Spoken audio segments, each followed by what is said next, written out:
Well, if you look at Bitcoin as a different asset class, because it is a digital asset, Yep. then and if you're interested in diversifying that way, then maybe it's a good idea. Whether Bitcoin is a store of value or not, I don't know. Sure. I mean, it may or may not be. That's going to be up to every individual to determine for themselves. But it functions very well as a medium of exchange. And it works really well to exchange money across long distances. So, we're in an internet age, and we deal with people all across the globe speaking many different languages. And we can deal with any one of them that has internet access with Bitcoins. With someone like Gold Money, because Gold Money is a centrally controlled company and it's subject to certain laws, there are certain countries, even though you have internet access, you are not permitted to use Gold Money if you are from certain countries. So that's one of the other big differences between Gold Money and Bitcoin is, Bitcoin doesn't matter what country you're in as long as you have internet access. And with these sorts of technologies, we find ourselves in new arenas of vagueness in terms of what the law is. So, for example, with the Gold Eagle, it's got a face value, a legal tender value of $50. So can you take 200 of those in a plane and fly to another country, or can you take 4 of those? Well, unfortunately, the law in the area of gold and silver coins and their value versus their minted face value, it's nonsensical, really. It's very difficult to make any sense of what the rules are. But essentially what they've said is when it suits their interests, you need to treat it as if it was the value of the underlying metal rather than the face value of the coin. Well, which makes it essentially subjective. To a certain extent, because the cases have come down on both sides of the issue. And so really it's about what you think the government's position would be. And usually that is to state the value of the coin at the underlying value of the metal rather than the face value minted on it. How about with Bitcoin? Are people finding it easy to access Bitcoins in different countries, or maybe even travel with them? Well, the thing about Bitcoins is because it's digital, you can encrypt it and put it on your little thumb drive in your pocket. So you can have millions of dollars worth of value in your thumb drive. But you don't even have to do that. You can encrypt it, encrypt your wallet, and then stick it on some file on the internet, email it to 100 friends or whatever. Because the file is encrypted, they can't get to it, they can't take any of the value out of it. And then wherever you show up, as long as you can access that file from somewhere, then you can have access to your value, your Bitcoins. So as far as traveling with it and things like that, there's essentially no restrictions because you can make an infinite number of copies. Each one of those copies is encrypted, so it's protected, and those copies can be everywhere all at the same time. Now, Bill, I believe you're about to introduce a new product on your website, How to Vanish. Would you mind explaining a little bit about that? Yeah, lately we've seen this resurgence in political activism. Arab Spring to WikiLeaks, even in the U.S., we've got the Tea Party and Occupy Wall Street, and those kind of sentiments, that political activism is growing.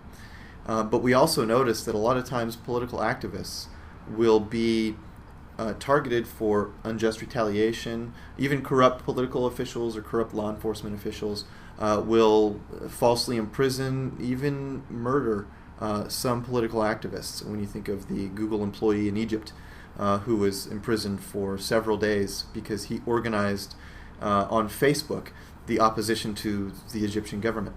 So what we've done, we have created this product where we show people how to create a website completely anonymously, where they can publish their political criticism, where they can blow the whistle on political corruption or corporate corruption. Whatever kind of free speech activity that they want to engage in, they can do it, and they can do it without exposing themselves to the risk of having unjust or corrupt officials retaliate against them unjustly. You want to explain a little bit about how that technology works or when it will be made available? It's going to be available on November 5th, 2011, kind of in celebration of the Remember the 5th of November, if anybody has seen the movie V for Vendetta. And in celebration of the 5th of November, it's $5. So a pretty steep discount for something like that. But essentially it works on the principle of, and similar to what we've been talking about, anytime you share your name with somebody, that person could potentially expose you as the source. So whether it's justly or unjustly, maybe that person is a Gestapo informant, and so they inform everybody that you're hiding Anne Frank in your house. Or maybe they're just an innocent person and they are pressured or imprisoned to reveal your name. There was a reporter in the U.S. a couple of years ago who actually went to jail for a few days because she would not reveal her source. And while she was in jail, she was visited by former senators and things like that. So there's, in the U.S. and in some places, there is actually a lot of virtue in protecting the identity of sources. But if you never reveal your name to somebody, they can't even be pressured to reveal your name, no matter what happens to them. So that's what we've done. We've shown people how to go through every step of the process of setting up a website, publishing information on your website without ever revealing your name, but doing it all while complying with the law. In no point is anyone breaking any law. You're not assuming the name of some dead person to do that.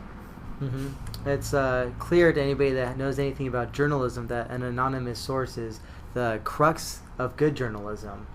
If you give away the name of a source that hitherto had been anonymous, then you're going to lose that source and therefore a well of information. Right. When you think about the Watergate scandal or things like that, those things, that information would not have come out, those crimes would not have been exposed if it were not for the ability of the source to remain anonymous.